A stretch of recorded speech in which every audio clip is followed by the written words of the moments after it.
Une ère se levait, chassant la précédente où coulait la tactique en lave incandescente. Le millénaire était naissant.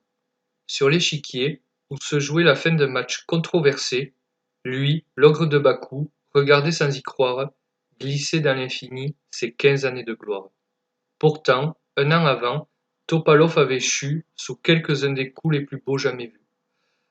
À quoi peut-on penser, en cet instant présent, quand du sceptre mondial au plus haut classement et l'eau jamais atteint, tout a été conquis?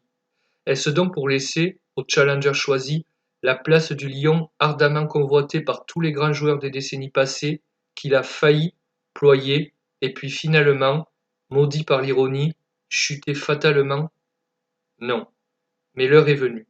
Maintenant, il doit rendre ce que beaucoup en vain ont essayé de prendre. Une heure sort du temps. Alors, il tend la main à son compatriote épaulé du destin qui fut jadis le sien quand tout lui réussit. Kasparov immortel, mais Kasparov fini. La berlinoise avait été bien trop solide. Il ne comprenait pas, regardait dans le vide, murmurant à lui-même où ai-je pu fauter, moi qui suis le faiseur de tant de nouveautés.